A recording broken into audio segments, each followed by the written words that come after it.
hallo und herzlich willkommen zu dieser Hola, Veranstaltung der bienvenidos a Taz este Panda evento Stiftung. de la Ich bin Gemma Fundación Teresa Taz Rilla, Panther. Mi Journalistin und nombre es Leiterin der Taz Gemma Panda Teresa Stiftung. Rilla, yo soy la directora de la Ich wollte fundación. euch kurz erzählen, wie wir Quisiera zu contarles dieser rápidamente Veranstaltung heute de Abend cómo se gekommen nos sind. Ich ocurrió meine, es ese ist evento de selbstverständlich, esta dass Kuba noche. im Hombre, Mittelpunkt steht obvio und que hablemos de Cuba dass man viel zu wenig y que darüber uno habla berichtet. Das ist schon demasiado mal poco ein sobre la Anlass, also dieser situación blinde cubana. Flecken immer wieder zu entdecken, also für die Y Taz Panda eso ya Stiftung. es una Einfach nochmal razón genau sin más hinzugucken und de unabhängigen Stimmen echarle aus más dem Land atención, zu escuchar voces finden, independientes hier del heute Abend, país nochmal que darüber están esta zu noche con sprechen. nosotros para hablar Aber sobre darüber la hinaus wollte ich situación de noch Cuba, mal ein pero bisschen die Vorgeschichte además erzählen. yo Ihr quería habt es contar un poco la gesehen, historia Roxana que nos Pineda, llevó a esta Dramaturgin aus situación. Kuba, wurde für heute Abend Roxana angekündigt. Pineda Die estaba ist leider nicht anunciada da, para die estar ist con zurück nach nosotros Kuba esta noche. geflogen. Lamentablemente no Aus está familiären porque Gründen. tuvo que Warum? regresar a Weil es nicht Cuba so por leicht razones ist, nach Kuba zu familiares. fliegen. Y no Also es einen Slot fácil zu llegar a bekommen Cuba, oder überhaupt die encontrar un Möglichkeit zu hueco haben, para dass der viajar a Flug noch Cuba y de fliegt, que el das vuelo ist keine salga Selbstverständlichkeit. no es Und das musste sie machen, also bis Mitte algo que Juli está musste sie dado zurück por in Kuba contado. sein und sie hat Y ella tuvo diesen que Slot regresar genutzt und a ist Cuba y aprovechó zurückgeflogen. esta oportunidad para poder llegar. Roxana ist Dramaturgin, keine Roxana es Journalistin.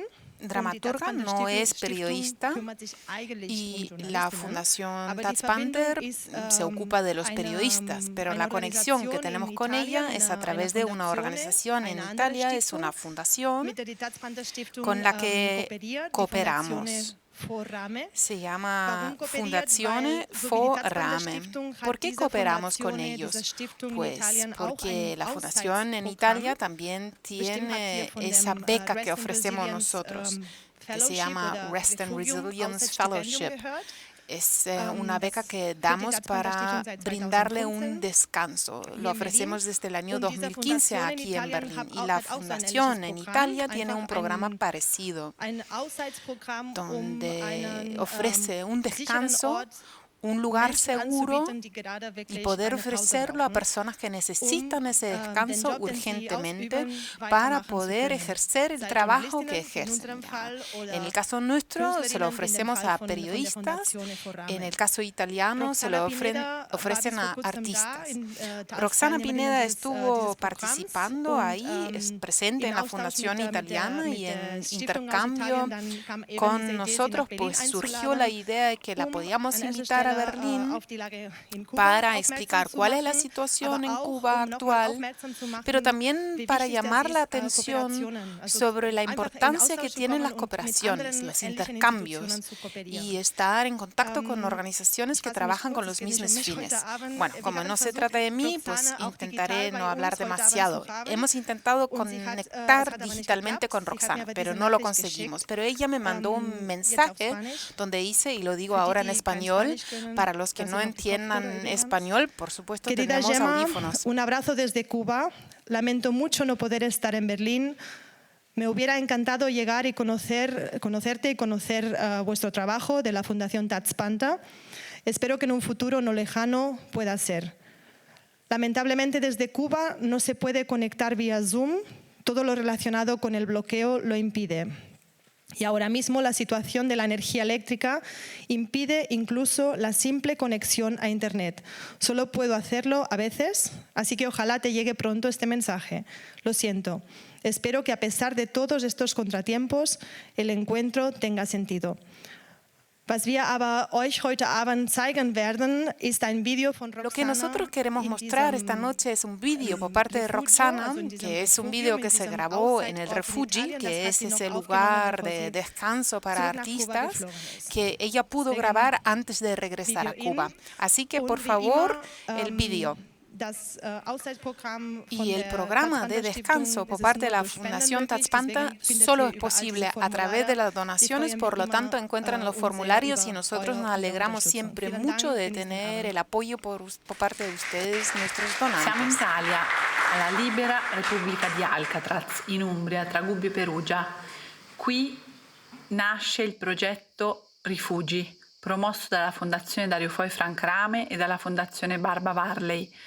Questo progetto trova subito partner in tutta Europa, tra cui la Fondazione Taz. Roxana è ospite di questo progetto.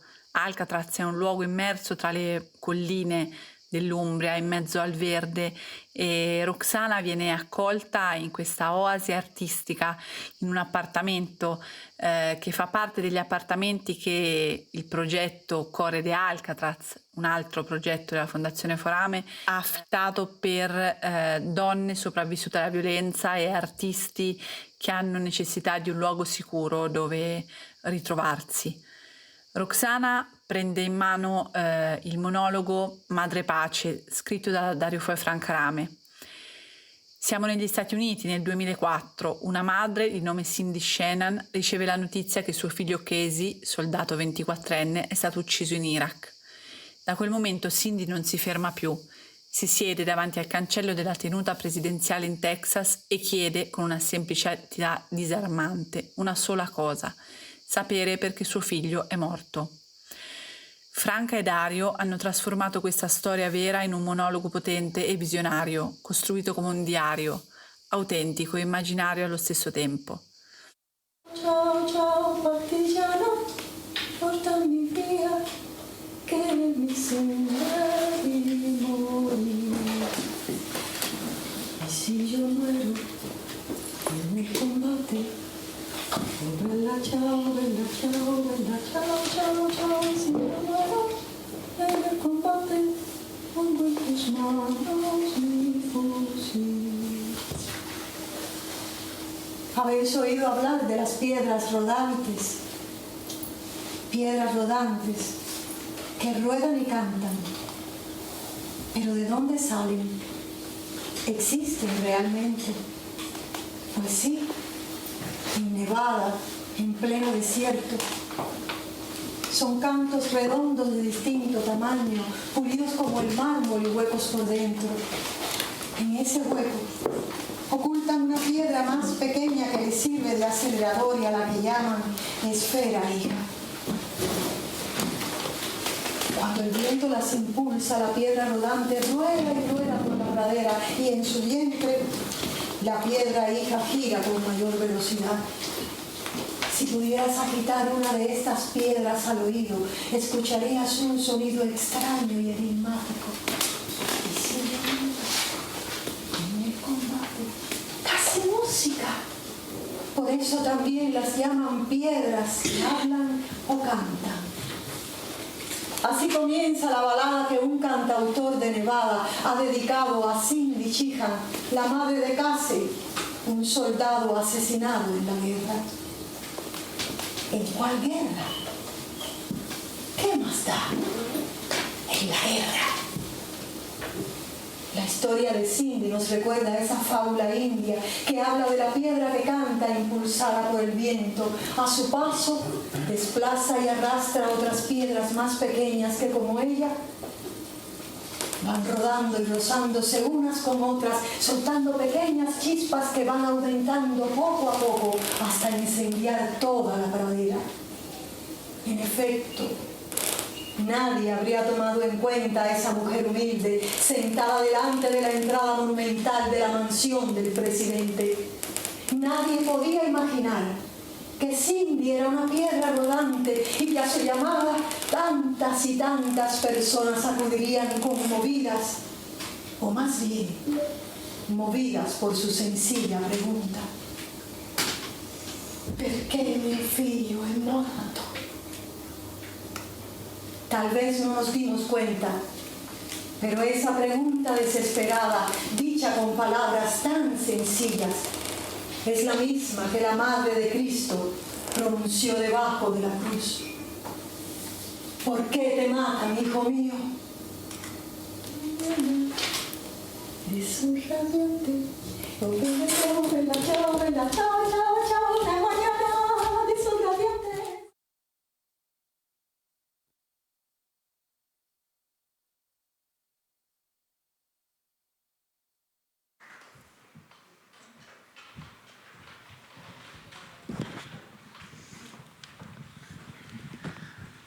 Hallo, schönen guten Abend auch von meiner Seite. Hola, buenas noches. También por mi parte, mi nombre es Bernd Pickert. Yo trabajo en la sección de América Latina. Quisiera, encantado hacerlo en español, pero no me han dado permiso. Me han obligado a hablar alemán, así que lo haré. Me alegro muchísimo de estar con ustedes. Hemos estado hablando ya fuera un ratito. Tenemos amigos, periodistas que están fuera y han trabajado como periodistas en la isla. En el año 2016, 2017 estuvieron acá cuando por parte de la Fundación organizamos talleres para periodistas cubanos y de estos tiempos surgieron muchos contactos. Y para mí personalmente fue un privilegio darme cuenta de cuál es la situación en Cuba. Pero antes de presentarles de con quiénes estamos esta noche, ¿de qué vamos a querer hablar? Pues el título es A la espera. Es un título que uno ya para Cuba tiene en mente desde hace tiempo, porque está la expectativa de que algo tiene que cambiar. Pero desde hace, digamos, 6 meses, o sea, a mucho tardar desde el secuestro de Nicolás Maduro, la situación ha cambiado y ahora se puede hablar de un bloqueo de Cuba. Antes el gobierno cubano sí que lo hizo, hablaba de un bloqueo, pero otros hablaban de un embargo. Y hay una distinción, ¿no? Y ahora se ve cuál es esa distinción, ¿no? Porque ahora, por ejemplo, ya no llega gasolina a la isla. Entonces, cualquier cosa es sumamente difícil, ya no llega casi nada y eso cambió la situación.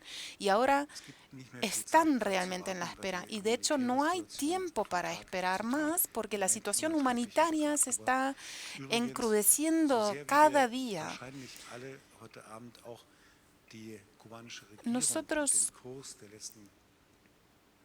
los que estamos aquí presentes, seguramente criticamos el rumbo del gobierno cubano, pero aún así hay que reconocer que lo que están haciendo Estados Unidos ahora es contra cualquier ley internacional, porque tiene consecuencias sobre la situación de salud, del abastecimiento con alimentos.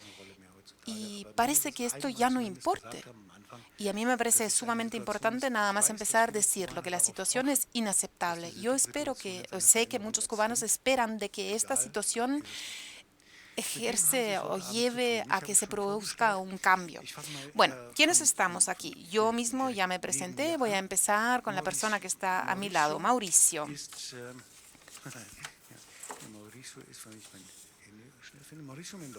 Mauricio Mendoza es periodista cubano. Me contó antes, esto no está puesto por ahí, había estudiado medicina en Cuba porque le pareció interesante. Pero no lo terminó, sino se cambió la filosofía. Pero siempre quiso hacer periodismo. Empezó a estudiar, a trabajar para medios independientes, para El Toque, para el Diario de Cuba y luego también para El País, el periódico español. Luego lo detuvieron en Cuba, ya está viviendo en el exilio, está buscando un departamento. Por cierto, si alguien sabe algo. Pero bien que estés con nosotros. Muy bienvenido.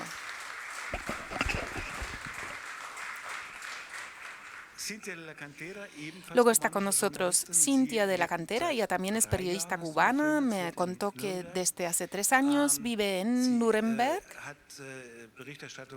Ella hizo reportajes, o sea, se ha especializado en temas digitales, ha trabajado para Yucca Byte, que es una revista digital, digamos, ha participado en las protestas pacíficas en Cuba y como muchos otros ha sufrido la presión y por lo tanto ha dejado el país. Muchísimas gracias por estar aquí con nosotros.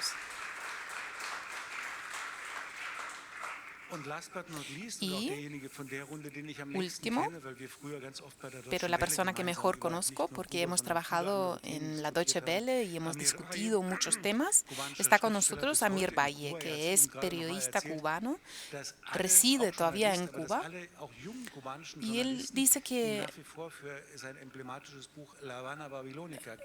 todos, incluso la gente joven, le conoce por su libro La Habana Babilónica. ¿Cuándo se publicó ese libro? O sea, se publicó en el año 1997 y es un libro que se lee hasta hoy en día porque sí que era una obra muy importante. Amir ahora lleva tiempo en Alemania, llegó en el año 2006 y se le entregó un premio, pero cuando se fue no pudo volver porque no le dejaron volver a entrar. Por lo tanto, está trabajando desde entonces aquí en Alemania, pero sigue los acontecimientos en Cuba muy de cerca. Amir, muy bienvenido también.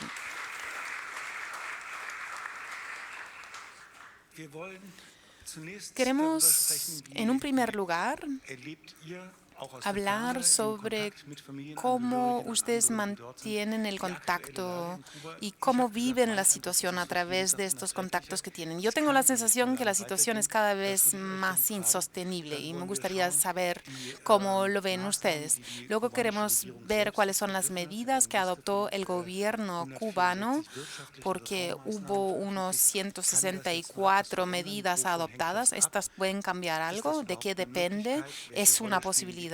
¿Qué papel juegan los Estados Unidos? Luego quisiera hablar también sobre la solidaridad latinoamericana. México lo intenta, por ejemplo, intentan mantener algunas vías abiertas, intenta también mantener el diálogo con Cuba, entre Cuba y Estados Unidos. Yo creo que si alguien lo puede hacer, como mucho lo puede hacer México, y después también ver un poco cuáles son las expectativas, ¿no? Y las esperanzas. Bueno, me siento afectado personalmente porque hay gente que me importa y ellos plantan sus esperanzas en Donald Trump. ¿Qué ha pasado con estas esperanzas? ¿Qué, por ejemplo, podemos aprender del ejemplo de Venezuela para la situación de Cuba? De todo eso queremos hablar y queremos hacerlo largo y extendidamente, pero tampoco hasta tal punto que ustedes no puedan plantear sus preguntas.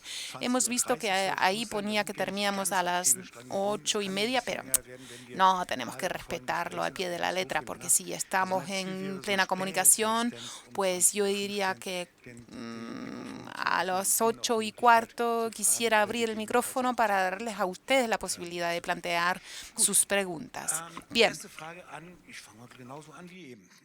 La primera pregunta para Mauricio. Vamos a empezar como ahora. ¿Tú sigues estando en contacto? Hola, Mauricio. ¿Estás en contacto con familiares, con amigos? Ahora, 1, 2, 3, ¿sí? ¿Se me oye? Sí, perfecto. ¿Estás en el canal correcto? Sí, se oye bien. Perfecto. O sea, repetimos, ¿sigues en contacto con familiares y amigos desde aquí? ¿Cómo ves la situación en Cuba por cómo te lo comentan tus amigos? A ver, mucho gusto, buenas tardes, mi nombre es Mauricio Mendoza. Bueno, y sí, sigo en contacto con amistades, sobre todo con amistades, no tengo casi familia en Cuba.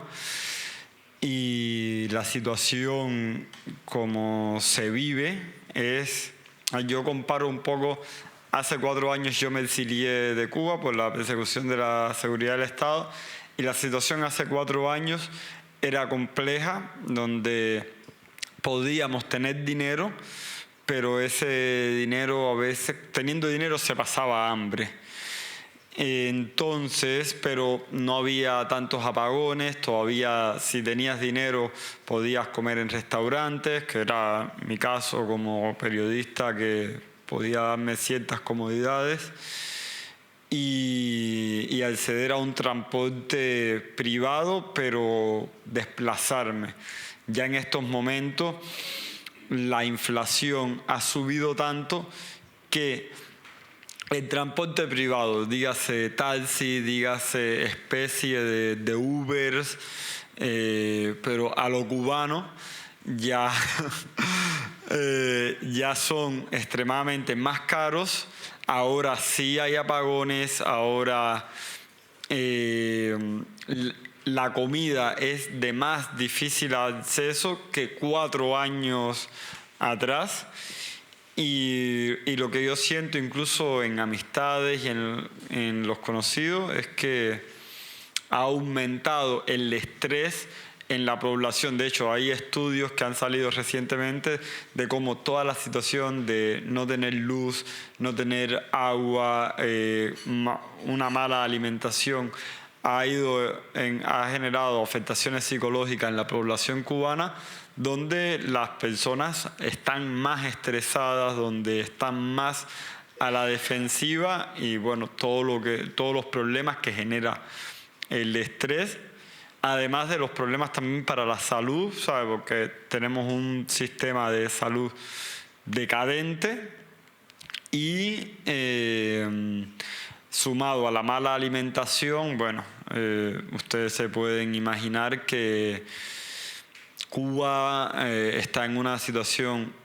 crítica que al final está afectando directamente a las personas y a la vida de los que viven ahí. Ja. Danke. Cynthia, Cynthia, ¿qué es lo que a ti te parece más importante? ¿Qué es lo que ha cambiado si vemos la situación ahora comparando con la situación en la que tú has vivido en Cuba?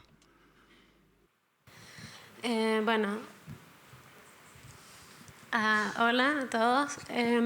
Por lo que he hablado, sobre todo también con amigos, la realidad de hace 4 años aproximadamente desde que yo salí de Cuba ha cambiado muchísimo. Lo que me cuentan mis amigos es que ahora estamos viviendo un escenario de extrema polarización.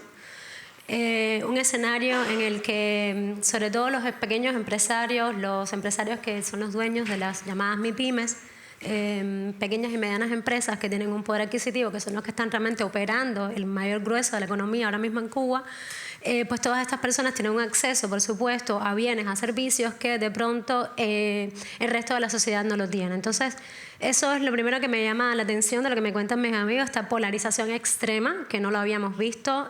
Yo, cuando estuve ya en el último año en Cuba, vi como algunos indicadores de esa polarización, de pronto imágenes que en Cuba no se veían o que el gobierno cubano presumía de que esas escenas no existían, como, no sé, niños buscando basuras en las calles, cosas como esas yo las alcancé a ver en el 2022. Pero lo que me cuentan mis amistades ahora es que es mucho más extremo con este asunto de la polarización por el poder adquisitivo que están teniendo los pequeños empresarios y todo el sector privado que está ganando protagonismo ahora y que está accediendo a estos bienes. Lo otro que siento que ha cambiado, por supuesto, todo esto es una percepción a través de lo que me cuentan mis amigos allá, es el tema de cómo se está viviendo el escenario de las drogas y de las sustancias en Cuba. Eso es un tema, pues, por supuesto, muy, muy importante a destacar, porque también el gobierno cubano era otra como de sus armas, ¿no? frente al mundo, de que, bueno, no había criminalización, de que no había violencia, de que no había acceso o por lo menos consumo de sustancias, y eso sí se está viendo ya en la calle a un nivel, pero muy, muy palpable. Otro de los cambios que se está viendo también tiene que ver con el hecho de que, y bueno, eso sí yo también lo alcancé a ver, y es el hecho de que ya el pueblo cubano es consciente de dónde está viviendo. O sea, eso me parece un cambio fundamental, porque si antes, yo, insisto, hace 10 años, yo me gradué unos 10 años aproximadamente, y recuerdo este debate con amigos de cuestionarnos si estábamos viviendo en una dictadura. O sea, era como, bueno, ¿estamos o no estamos? ¿Qué es esto, no? Pero ya es como muy evidente, y creo que eso también es un cambio fundamental, porque si antes si antes del 2021, que es cuando la represión se hace explícita y masiva, porque antes, bueno, era con focos específicos de activistas, periodistas, opositores y tal, pues si antes de eso todavía como que estaba digamos que solapada o muy focalizada la represión. Ahora la represión es masiva, es a todo el mundo, sucede con las protestas constantemente, con las personas que publican en redes sociales y son apresadas solamente por eso. Entonces creo que hay más represión y eso también ha llevado a que la gente entienda y se concientice, que el pueblo cubano está consciente ya de dónde está viviendo. Creo que eso es otro cambio fundamental de los que por lo menos ahora creo. Dankeschön. Amir, ich würde gerne Muchas gracias, Amir. Aprovecharía la ocasión que los dos somos los mayores aquí entre los panelistas. En el 1994 o a mediados de los 90, el periodo especial en tiempos de paz, donde la Unión Soviética y el bloque soviético se derrumbó y tenía como consecuencia una grave crisis económica, porque todas las relaciones comerciales de golpe se disolvieron. ¿Cuál es la diferencia ahora comparando los años 90 con lo que estamos viendo ahora?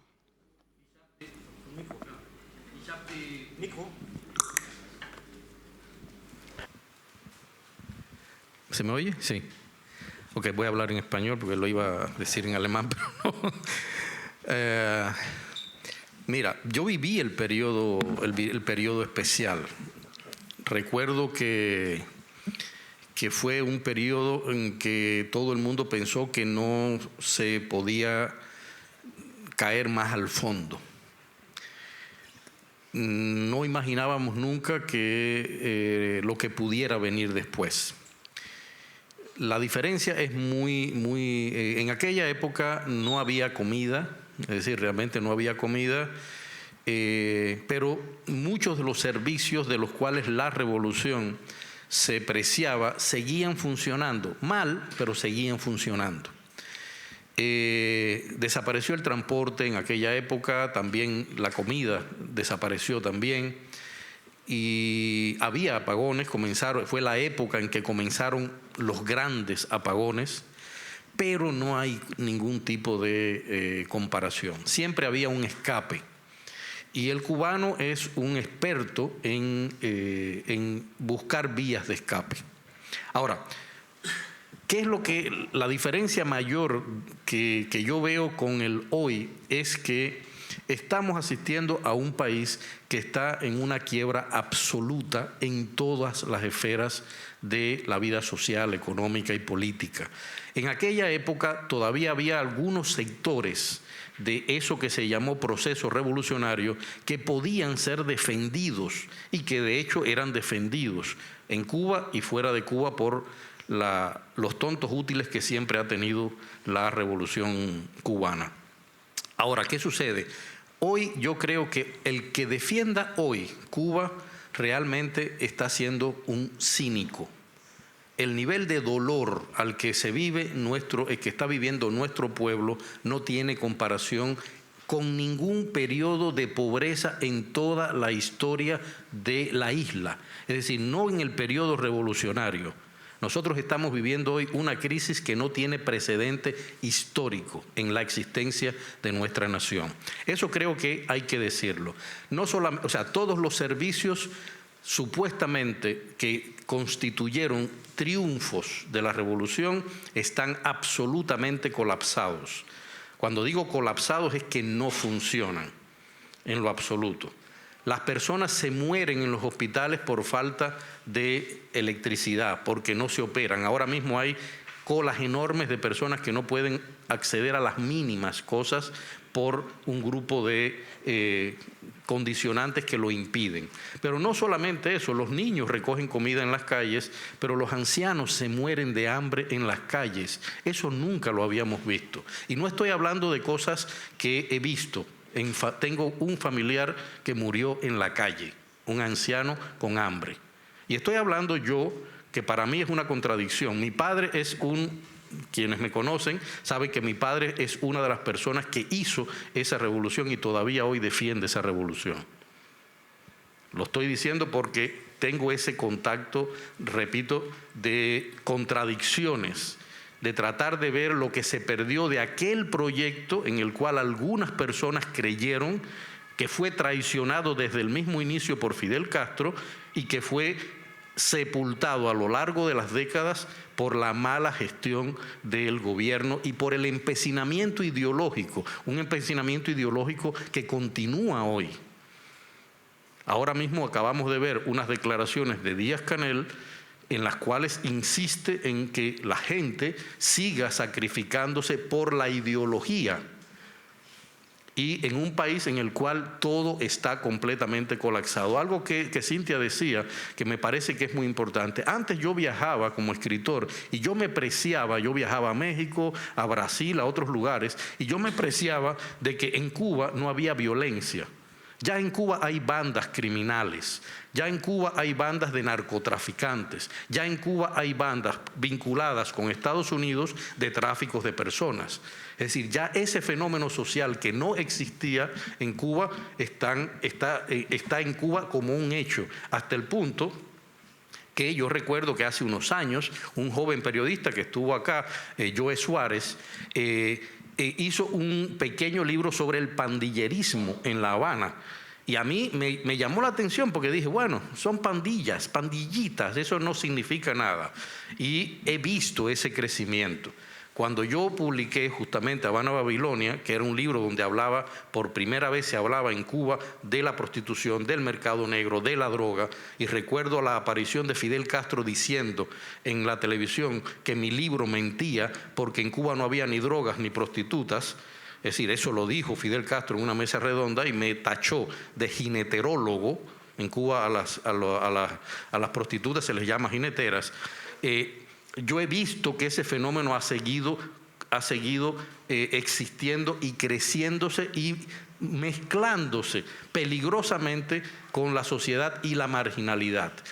¿Qué tenemos hoy? Un país económicamente colapsado, una sociedad que ha perdido todos sus valores, una población que sí reconoce que vive, como bien dice Cintia, que vive en una dictadura, pero es incapaz de entender que de su propia gestión es donde está la solución a la salida de esa dictadura. ¿Por qué? Por una inopia y una inopia política acunada durante décadas y décadas de desilusión política. Ese es el país que hay y esa es la diferencia fundamental, Ben Pique. Tú empezaste diciendo algo que a mí me pareció interesante. Y es una pregunta que me hacen siempre en casi todos los lugares. ¿Por qué los cubanos son trumpistas? ¿Por qué los cubanos, generalmente la oposición política, está acercándose a la extrema derecha europea? La pregunta que yo creo que debemos hacernos es, ¿y qué han hecho el resto de la sociedad, el resto de la política europea y norteamericana en relación con la oposición en Cuba? Si de pronto esa oposición y ese pueblo solamente ve que hay una respuesta, intencionada, malintencionada, la que sea, pero ven que tienen una respuesta de la extrema derecha y de Donald Trump, obviamente van a aplaudir a Donald Trump y a la extrema derecha porque están buscando una solución por el mal consabido y aprendido de que están esperando que alguien les dé la solución, porque no son capaces de hacer eso. Ese por lado. Y para terminarte, algo que es muy simple. Se dice siempre que todo lo que está pasando, y lo dice el régimen, que todo lo que está pasando es culpa primero del recrudecimiento que ha hecho Trump desde el 3 de enero del bloqueo. No, lo que estamos viendo es el resultado de una pésima, absoluta gestión en todos los niveles. Las termoeléctricas en Cuba funcionan mal, no porque Trump les haya quitado la de eso, sino porque desde 1960 no se reparan. Algo así tan simple como eso. Los hospitales en Cuba no funcionan, no porque Donald Trump les esté quitando la medicina y el bloqueo, sino porque del Producto Interior Bruto que entra al país y de los miles y miles de millones que el país ingresa, solamente se dedica el 0,1% a la inversión en salud y sin embargo se dedica el 43% a hoteles e inmobiliarias. Vamos a estar aquí, es decir, hay que tener las cosas muy claras.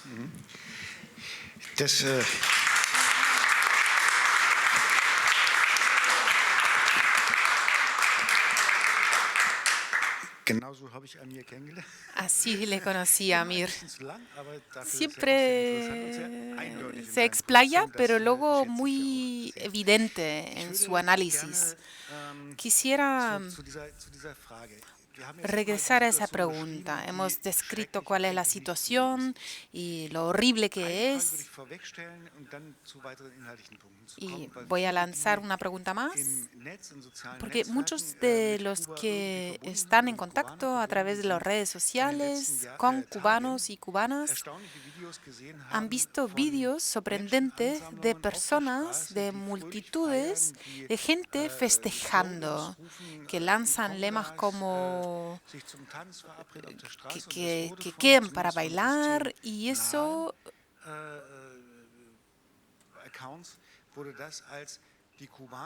fue como que la gente está celebrando su resistencia en contra del imperialismo de Trump. ¿Cómo interpretan ustedes estos vídeos? Porque seguramente también lo han visto, ¿no?, en las redes sociales. ¿Cómo interpretan estos vídeos? ¿Qué creen? ¿Qué hay detrás? ¿Quieres tú, Cintia? Yo tuve problemas técnicos acá, pero creo que cogí la parte de la pregunta. Si se refiere a los videos de las congas de últimamente, de esto estamos hablando porque perdí parte. Sí. Okay. Bueno, realmente creo que, o sea, primero, ¿por qué vienen las críticas? O sea, estábamos hablando de... o sea, ya el pueblo cubano creo que tiene suficiente como para encima exigirle que sean mártires, que estén como en esa postura completamente de sufrimiento y resistencia. Yo creo que ya tienen suficiente. Una de las cosas que a mí, por lo menos personalmente, me alivia es que dentro de la crisis, las personas que amo que están en Cuba, de alguna manera, no digo que estén, o sea, no estoy romantizando para nada la situación que hay allá, ni mucho menos, pero de alguna manera...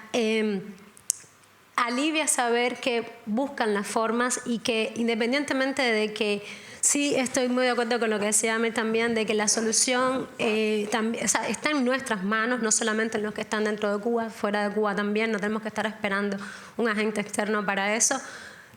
Perdón. Pero creo que, o sea, creo que también este tema de las críticas que han recibido tiene que ver un poco con cómo nos hemos comportado los cubanos entre nosotros mismos, que es resultado de ese propio sistema. Porque una de las cosas, el resultado de ese sistema ha sido que los cubanos desconfiemos entre nosotros mismos, que los cubanos, por supuesto, nos critiquemos entre nosotros mismos.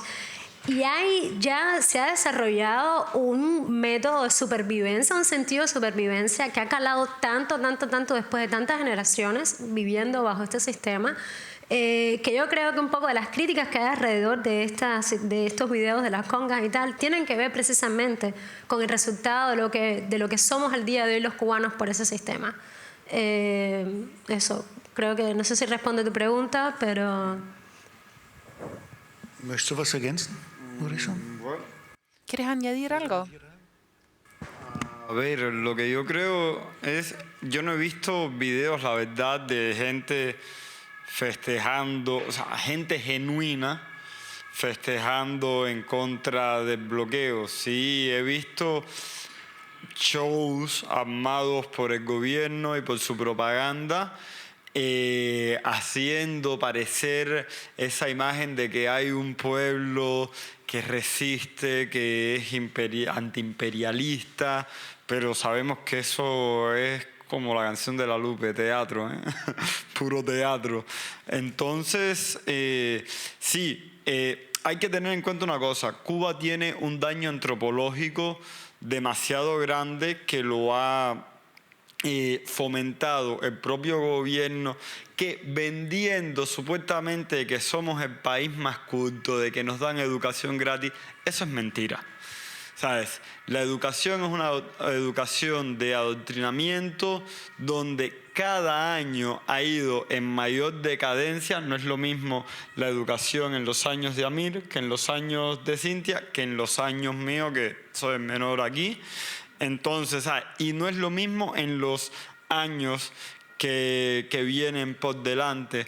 Entonces, que vemos en las calles exceso de vulgaridad que vemos en las expresiones de los jóvenes, como el reggaetón, como el reparto, una vulgaridad excesiva, es el mismo efecto de la revolución, donde a principios de la revolución censuraron artistas como Celia Cruz, la Sonora Matancera, donde la revista Orígenes, los mayores intelectuales de Cuba tuvieron que quedarse callados o exiliarse.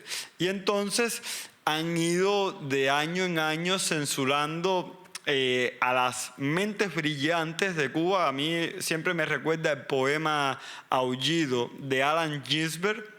Dice: he visto a las mejores mentes de mi generación morir en la locura. Y a mí me pasa lo mismo con Cuba. Las voces más inteligentes, las personas que sobresalen de la media, hemos sido obligados al exilio. Aquí al frente de ustedes hay 3 personas que hemos intentado pensar un poquito diferente a la media de lo que piensan en Cuba. ¿Y cómo hemos terminado? Sentados aquí buscándonos la vida. Eso, ¿sabes? Lo que nosotros le estamos brindando a ustedes es lo que estamos dejando de brindarle a nuestro pueblo, a nuestras personas. ¿Qué es lo que queda? El hombre nuevo revolucionario. El hombre que lo que piensa es en sexo, droga y rock and roll, pero no son hippies. Y bueno, no escuchan rock and roll, lo que escuchan es reparto. Un tipo de reggaetón caribeño extremadamente violento, extremadamente vulgar, y no es por ser mojigato, no es por ser alguien, ¿sabe?, con demasiado pudor, no lo tengo, pero ya eso sobrepasa los límites. Y esa es la Cuba que tenemos. Yo lo que sí he visto ver es videos, y lo veo hasta los videos de amistades mías, un día en una fiesta, un día en un concierto, cuando tienen luz. ¿Y que yo les voy a pedir? Que estén llorando, que estén sufriendo, que estén inmolándose. ¿Qué cojones? Disculpen la palabra, pero es lo que les, tú sabes, si ya están jodidos, por lo menos que busquen un poco de oxígeno, que busquen un poco de aliento, porque al final, en todas partes del mundo estamos jodidos. Los que estamos aquí exiliados también estamos pasando por cosas duras, con comida y cerveza. Pero estamos pasando por cosas duras, buscando alquiler, buscando trabajo, aprendiendo un nuevo idioma. Nuestros paisanos que están en Cuba están pasando por otras cosas que igual no tienen comparación con las nuestras, pero están ahí. Entonces, si alguno puede disfrutar, si un día puede irse a una fiesta, si un día puede cantar una canción, si un día puede intentar ser feliz en medio de esa pobredumbre, lo voy yo desde afuera y desde otras comodidades a criticar o lo voy a señalar con el dedo, ¿no? ¿Sabes? Que sean felices y al final esto es de todo, esto es de los que están adentro, pero también los que estamos afuera, que a veces los que estamos afuera nos damos con el, ¿sabes? Como el de juez moral. Y quién tiene, ¿sabes? Que, como dice la Biblia, el que esté libre de pecado, que lance la primera piedra. Y aquí nadie estamos libres de pecado, y aquí todos sabemos lo bueno y lo malo que he hecho. Entonces, aquí nadie está en posición de juzgar a nadie. Los cubanos que están allá, los que estamos aquí, y recemos a Dios o a lo que exista por ver qué pasa, por ver qué sucede. Yo no me arriesgo ni me estoy en posición de criticar a nadie. Y lo del gobierno es un show, gente. Normal. Bueno. Sorry, ¿sabes? Me emociona, pero es algo que me toca igual. Hay un detalle que yo quiero decir en relación con eso. Hay que recordar algo. Los cubanos siempre hemos tenido una capacidad de reírnos de nuestra propia desgracia. No por gusto, el famoso choteo forma parte de la esencia nacional. Y hay toda una teoría y hubo discusiones en el siglo pasado sobre cómo esa capacidad del cubano de ver de encontrar básicamente las formas de reírse de su propia desgracia y de ver su realidad desde una perspectiva quizás menos seria, pero igual de analítica. por supuesto, las congas. O sea, una de las cosas que me ha llamado la atención, incluso he hecho un video en mi Facebook justamente hablando del tema. Lo que me llama la atención no es el hecho de las congas. Las congas, señores, es el resultado de aquella época colonial en la que los amos de los esclavos le dieron la licencia para que el 6 de enero, día de mi cumpleaños, por cierto, salieran a festejar sus fiestas y sus rituales. Y ahí empiezan a surgir los carnavales, los famosos carnavales tan conocidos en América Latina. La conga es una expresión de la alegría popular. Yo viví en Santiago de Cuba durante muchos años y recuerdo que cuando sonaba la conga de los hoyos o la conga las congas y sonaba la corneta china, todo el mundo salía arrollando. O sea, es algo que es natural. Y es natural también que en medio de la situación que vive la gente, de pronto la gente busque una forma de distraer su cabeza de toda esa desgracia. También existen las imágenes de algunos videos de jóvenes, sobre todo en las capitales de provincias, donde tratan de huir de los apagones con EcoFlow, estos sistemas, y hacen fiestas donde se baila reparto, se baila rock también en algunos casos. Es decir, se está buscando una forma de escapar de eso y eso es lógico y es sano que ocurra.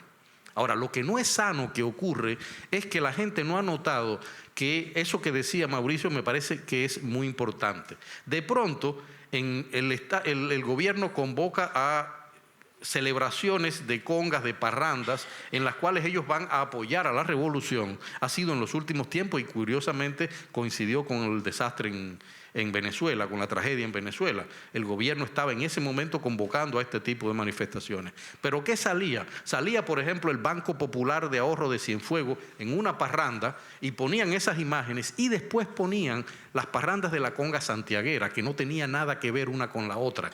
Esa manipulación de la propaganda es lo que sí es peligroso. Porque están utilizando, miren cómo el pueblo en general está apoyando a la revolución. Miren cómo el pueblo general, es decir, ya no es el hecho de lo que ellos convocaron, sino la marcha de estos trabajadores que lo tienen que hacer sí o sí.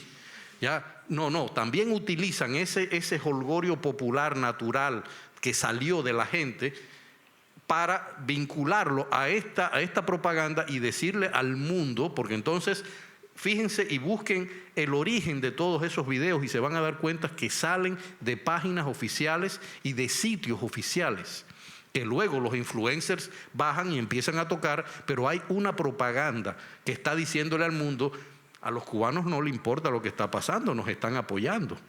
Entonces, eso sí es peligroso. Lo peligroso, ¿por qué? Porque lamentablemente, y vuelvo a insistir, en estos países siguen existiendo los tontos útiles que a pesar de que ven el dolor, la muerte, el sufrimiento de mi país, siguen diciendo, no porque Donald Trump, no porque el bloqueo, y no van a los hechos reales. No van a los hechos reales de la depauperación social, económica, moral de un gobierno que, repito, ha insistido en priorizar la ideología por encima del bienestar del país. Entonces, lo triste de eso es justo eso, la manipulación que se está haciendo en redes sociales. Ya ellos han descubierto las redes sociales, ya han descubierto el poder, porque la mayor guerra que le han hecho estos muchachos al gobierno ha sido a través de las redes sociales, con revistas, con periódicos, con posts, con influencers, con gente de todo el mundo que le ha dado duro donde les duele, porque ha mostrado al mundo una realidad que ellos pretendían ocultar. Entonces, eso es importante decirlo. No es que el pueblo cubano no tenga derecho a divertirse, que sí que tiene derecho y tenemos derecho a ser feliz de una vez en la vida. Pero es sencillamente que están manipulando eso para engañar y seguir engañando al mundo y lo mejor, para seguir ganando tiempo, que es lo que ellos quieren ganar.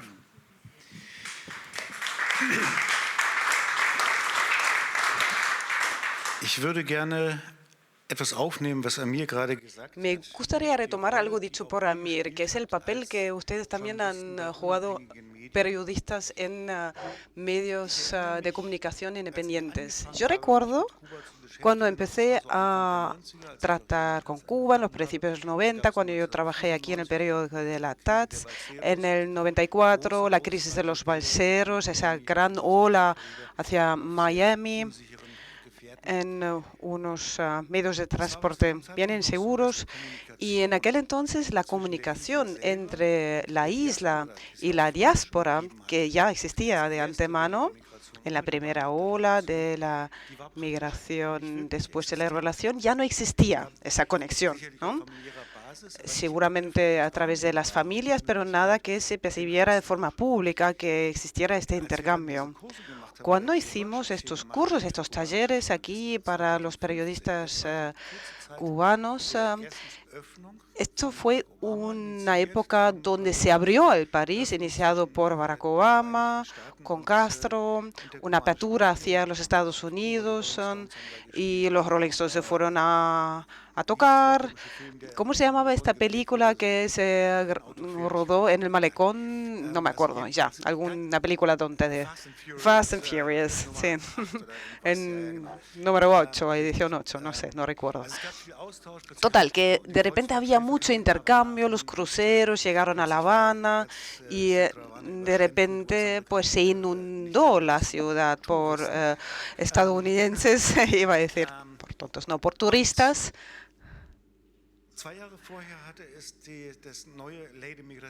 2 años antes existió la nueva ley de inmigración que facilitó no solo el salir del país sin tener que pedir permiso o tener la invitación de alguien, sino lo podían hacer sin más, por mucho que algunos no podían hacerlo, y la gente podía volver, y de repente se podían prolongar su pasaporte, podían quedarse. Todo aquello no existía de antemano. Y según mi observación, esto abrió una nueva línea de comunicación entre esta gente que ya se había exiliado, ya se había ido de la isla, y los que vivían en Cuba, y los medios independientes, el toque, el estornudo, todos estos medios que salían, lo han reforzado, que de repente exista este intercambio, no en los medios oficiales o en la televisión oficial o en la mesa redonda, pero en todos estos canales más independientes. Y de repente, cuando teníamos los datos móviles, pues esto explotó. Dicho mucho. Ahora, mi pregunta, en la situación actual, donde todos dicen, así no podemos seguir, ¿qué papel desempeña esta comunicación y todo lo que se piensa en la diáspora para un posible cambio dentro de Cuba? Mauricio. 2014, que fue cuando empezó todo, cuando soltaron a los 5 espías de nada héroes. 2016, incluso 2017, hasta la llegada de Donald Trump, fueron años de verdad. Era una Habana interesante, era una Habana donde había muchos turistas. Yo soy de un barrio en Habana del Este donde nunca llegaban turistas. A veces nos encontramos turistas en los buses buscando alquiler desesperadamente, como cualquiera de nosotros aquí en Berlín, porque los hostales estaban repletos. Era una Habana que también alardeaba del bloqueo, pero después, cuando le entró esa masiva entrada de turistas, valga la redundancia, no estuvo preparada para eso. La Habana, llegó un crucero y La Habana se quedó sin cerveza. O sea, llegó un crucero y La Habana se quedó sin cerveza. Te das cuenta que era una ciudad que no estaba preparada para ese flujo masivo, ese flujo abierto a la economía. Pero no se puede negar que entró mucho dinero a la isla. ¿Sabes? Empezaron los emprendedores, el tiempo de las MIPYMES. Yo creo que empezó ahí, donde se los cubanos ya podían vender sus casas, ya podían vender sus carros o podían mantener sus propiedades si se iban del país y tal. Y sí, hubo ciertas aperturas. La primera pregunta, ¿a dónde fue todo ese dinero que entró a Cuba?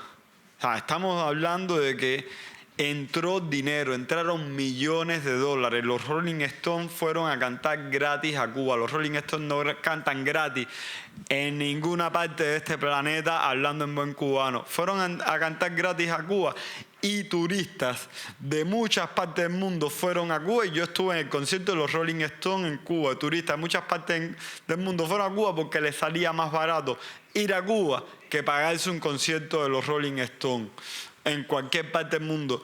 Y entró dinero, durante esos años entró dinero. ¿A dónde fueron a parar? ¿A dónde fue a parar ese dinero? A los hospitales no fue, a las escuelas públicas no fue, a los hogares de ancianos no fue, a las calles tampoco, o sea, arreglar las calles, el pavimento tampoco fue.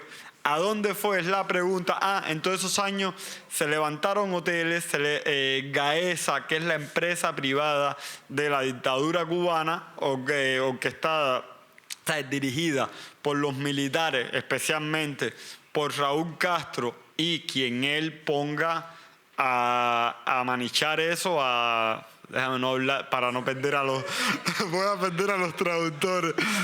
A controlar eso. Manichar es controlar. ¿Sabes? ¿A dónde fue todo ese dinero? No fue a ningún lugar. En ese tiempo hubo una supuesta apertura de los medios independientes. Sí, de medios independientes que eran convenientes o que ellos pensaban que iban a ser más afines al gobierno o más afines a una nueva etapa. Ejemplo, y lo digo así sin problema de ética ni nada, o sea, me llevo bien con esos medios, he colaborado con esos medios, pero medios como El Estornudo, Periodismo de Barrio, Tremenda Nota, El Toque, en esos tiempos fueron priorizados o permitidos porque el gobierno incluso pensaba que esos medios nuevos que surgían iban a tener una discursiva un poco ahí entre la tangente. Ellos querían experimentar con abrirse a la libertad de expresión, pero medios como Cubanet, medios como Diario de Cuba, que son como así los medios más viejos en la prensa independiente cubana, fueron censurados. En Cuba había que entrar con un VPN para entrar a Diario de Cuba o a Cubanet, por decir dos ejemplos. Pero años después, medios como El Toque, como El Estornudo, como Periodismo de Barrio, como Tremenda Nota, que Tremenda Nota era una revista LGBT y ya hoy no existe, fueron censurados, al Estornudo creo que hay que entrar con VPN y al Toque no sé, pero creo que también hay que entrar con VPN.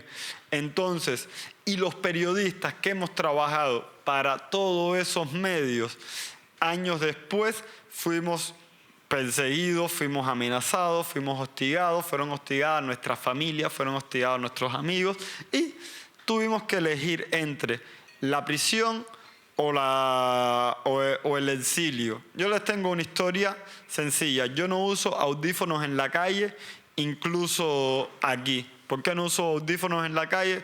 Porque un tiempo antes de yo irme de Cuba me llegó a mi Messenger un mensaje que decía: ten cuidado con los audífonos y la bicicleta que ocurren accidentes. Algo así.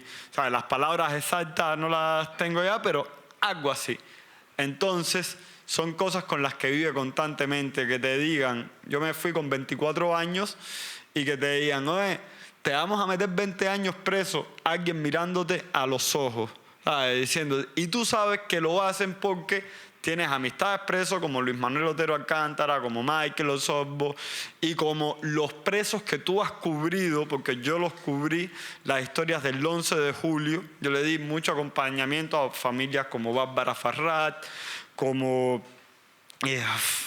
se me van los nombres, Castillo, que fueron personas que fueron presas el 11 de julio y por solamente cubrir las historias, ya la seguridad del Estado estaba arriba de nosotros y estaba amenazando. Pero también no solo esas personas. Hace 20 años atrás estuvo la generación de los 75, que bueno, Amir lo conoce esa historia creo que mejor que yo, que fueron 75 intelectuales que por firmar el proyecto Varela, que era un proyecto basado en un acápite de la Constitución donde se podía hacer un plebiscito para cambiar la Constitución o para llevar a voto constitucional. Era algo ilegal. Lo llevó Osvaldo Payá entre 1998, 1997 hasta principios de los 2000, y en 2003 hubo una noche, un día que empezaron a llegar patrullas a casa de fulano, mengano, quienes eran todos intelectuales, economistas, ninguno era delincuente. Cuando tú conoces esa historia, y por lo menos en mi caso, con 24 años te digan, te vamos a meter 20 años preso, ¿qué es lo que tú dices? ¡Qué pinga! ¿Sabes? Como decimos en Cuba, disculpen, yo hablo así muy cubano, tú dices, ¿qué? Yo no me voy a echar 20 años preso aquí por nada. Me voy, pero es una decisión, o sea, es una decisión dolorosa, es una decisión que desgarra y que al final estamos viendo a muchas personas defender algo, a personas que de líderes de opinión como Pablo Iglesias, como Podemos en España, defendiendo algo que no existe. Y ese 2016, ya para cerrar, fue utópico. Fue una burbuja que no sabemos qué fue lo que fue, pero al final no era lo que parecía. En fin. ¿Quieres? Sí, a ver, el tema de hace 10 años atrás, yo lo viví, recién me estaba graduando en ese momento, y lo que ocurrió fue que de pronto, para mí como periodista, encontré otro lugar donde poder realmente contar lo que yo estaba viendo. Yo siempre tuve claro que no quería trabajar en la prensa estatal. Y de pronto lo que, o sea, gracias al internet, al acceso a internet masivo, fue que nosotros pudimos tener ese acceso a abrir estos medios, a poder contar lo que estaba pasando de Cuba, que hasta el momento el monopolio de la información estaba solamente en manos del gobierno cubano. Entonces, ocurre esto, y a la par también ocurre no solamente que nosotros podemos contar nuestras historias, lo que está pasando en Cuba, sino que el resto de Cuba también se entere de qué está pasando dentro del propio país, porque hasta el momento, o sea, lo que estábamos viviendo era un vacío informativo enorme, por supuesto, porque toda la prensa, es que ni prensa, es propaganda, estaba solamente en los aparatos, en los órganos del partido. Y bueno, después de eso, sí creo que un poco como lo que decía Mauricio, que yo creo que el régimen no se imaginó la escalada que iba a tener el periodismo independiente cubano, sinceramente. Y la verdad es que el periodismo independiente cubano en 10 años, o sea, no 10 años porque viene de mucho más atrás, Cubanet de final de los 90, por ejemplo, pero ese boom que nosotros vemos de muchísimos medios, de una diversidad de medios donde hay medios especializados en tecnología, en temáticas LGTB y tal, ese boom, ese ecosistema como tal es relativamente nuevo y ha logrado muchísimo en un periodo de 10 años y ha escalado muchísimo en la región, y el régimen simplemente no tenía ni idea, yo creo, de que eso podía suceder o podía escalar de la forma en la que escaló. Y ahí es cuando comienza para nosotros, o sea, cuando digo para nosotros, para mi generación, el historial represivo, porque el historial represivo ya estaba. Simplemente que ahora teníamos los medios para contarlo, ahora teníamos los medios para visibilizarlo. La pregunta que estabas comentando sobre qué podemos hacer ahora, porque realmente la realidad del periodismo cubano ahora es que está en el exilio. O sea, dentro de Cuba apenas hay periodistas.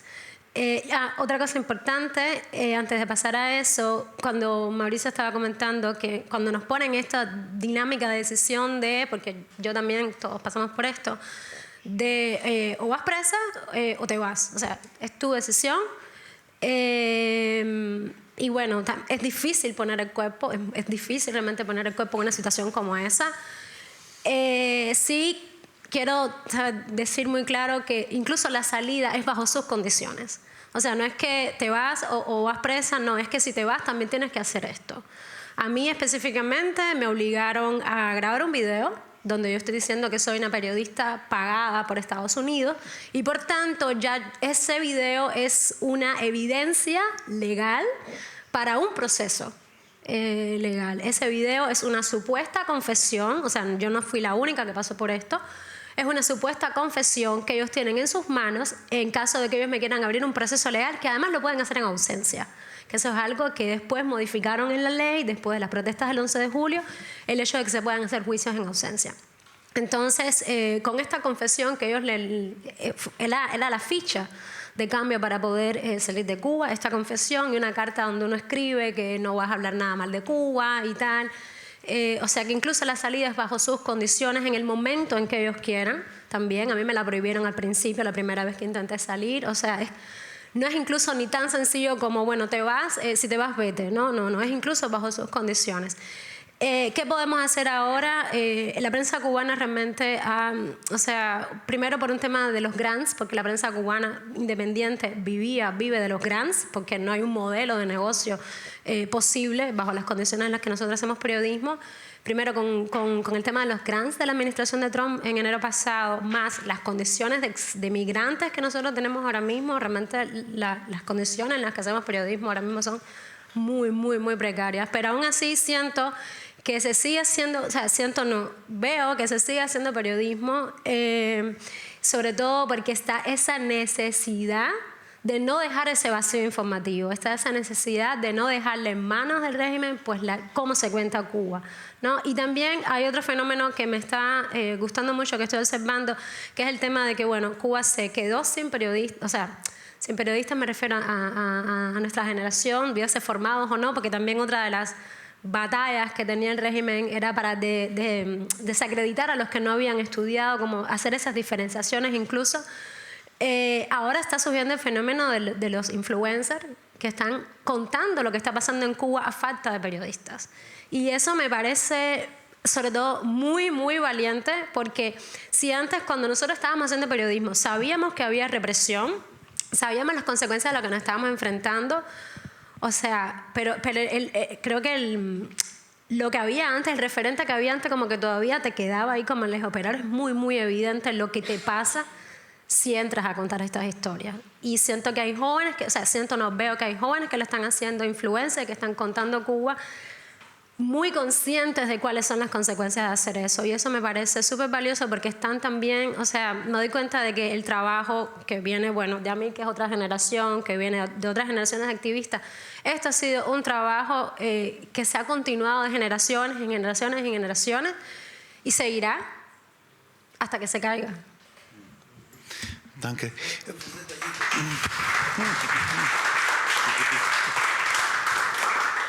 Para que la gente entienda el miedo que ellos pudieron sentir, que lo sentimos todos.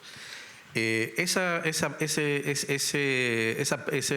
aprisionamiento de 75 personas en la Primavera Negra, la llamada Primavera Negra de 2003, parte de un reto al dueño de la isla, que es algo que hay que decir muy claro porque mucha gente no conoce esa historia. Días antes, en la Embajada de Estados Unidos, se había hecho una recepción y varios de los periodistas independientes de esa época, que eran muy fuertes, en esa época había un periodismo independiente bastante grande, surgió ahí la primera revista que se llama Primavera Digital, donde hubo un grupo de importantes periodistas de la época que escribieron para allá. Estaba Cuba Dignidad, Cuba Press, es decir, había un grupo de prensa de eso, pero a un grupo de ellos, así a la cubana, muy light, se les ocurrió decirle, en ese momento era Keyson, el representante de Estados Unidos, se le ocurrió decir, Fidel Castro no puede hacernos nada a nosotros porque Estados Unidos nos apoya. Por supuesto, Fidel Castro se entera en ese caso de todo y se enteró de esa declaración. No voy a decir quién la dijo, quién fue el que lo dijo, porque lamentablemente está muerto y no puede defenderse. Pero, como bien cuenta Mauricio, días después se le aparecieron en las casas a todas estas personas, Raúl Rivero, Manuel Vázquez Portal, Oscar Espinosa Chepe, es decir, personas de primerísimo nivel dentro de la economía, el periodismo, la literatura en Cuba, y les quitaron todo y se los llevaron presos, sin ningún tipo de comentario. Fue un reto que le lanzaron ellos a Fidel y que Fidel no estuvo dispuesto a permitir. Así funcionaba ese país y así funciona todavía ese país. Y un detalle más que va a favor de TAS, y yo lo tengo que decir aquí, lo que ha pasado con el periodismo independiente en los últimos años no se debe solo a Internet, se debe al reconocimiento internacional que se le ha dado al periodismo independiente en Cuba. Es decir, el hecho de que esta fundación 2015, 2016, 2017 invitara a periodistas a que conocieran la otra realidad del periodismo y que esos periodistas, muchos de ellos, abrieran los ojos, fue una cosa bastante fuerte que ya venía gravitando. Pero el trabajo de la Fundación de Periodismo la Fundación Internacional de Periodismo Gabriel García Márquez, los premios Rey Juan Carlos, es decir, de pronto todo el trabajo de apoyo de Washington Post a un grupo de periodistas jóvenes de la isla. Eso es lo que demuestra que cuando se quiere ayudar, se logran cosas. Cuando la gente se fija en lo que está pasando en Cuba y decide ayudar, suceden este tipo de visualizaciones que yo creo que son importantes, además de la Internet, que es algo que contra lo que ellos no podían. Pero creo que eso es algo a favor de ustedes y que yo te lo agradecí aquella vez y te lo vuelvo a agradecer siempre, y ojalá haya más visualizaciones, porque todavía en Cuba se sigue haciendo periodismo. Como bien dice Cintia, muchos se han ido, pero sí hay periodistas en Cuba que están haciendo eso de muchas generaciones. Danke, Amir.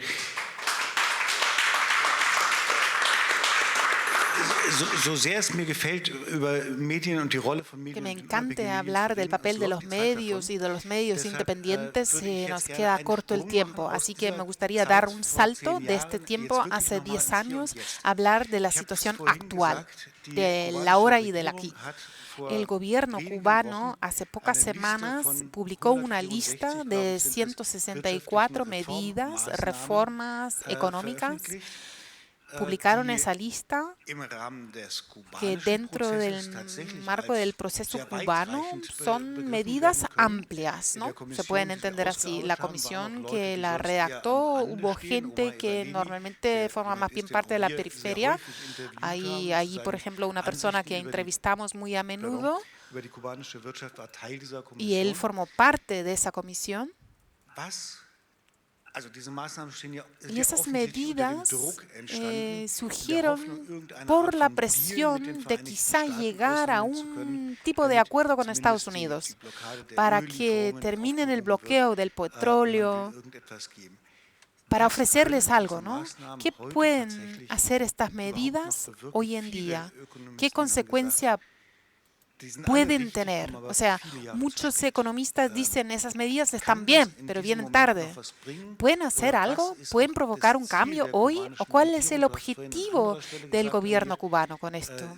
Dijiste que quieren ganar tiempo. ¿Ahí también se trata de ganar tiempo? ¿Cuál es el análisis que tienen ustedes? ¿Quién quiere? No, okay. Mira, hay que decir algo que es muy interesante y voy a empezar por algo que decía Mauricio, que creo que hay que tener en claro. Durante muchos años a Cuba entraba cada año 4.000 millones de dólares en remesas. Entraba alrededor de entre 3.000 y 5.000 millones de dólares por el turismo. Y entraban 11.000 millones de dólares por cuestión del alquiler de los médicos. Solo en eso, no nos vamos a meter en otra economía. ¿Dónde se fue ese dinero? Nadie lo sabe.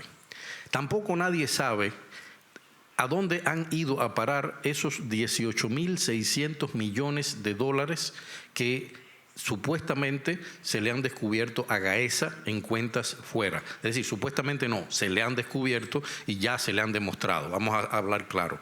Pero hay un dato todavía mayor. Hay 64.800, escuchemos la cifra, 64.800 millones de dólares que están perdidos y que solamente han salido del alquiler de los médicos, tirando por el piso esa famosa solidaridad.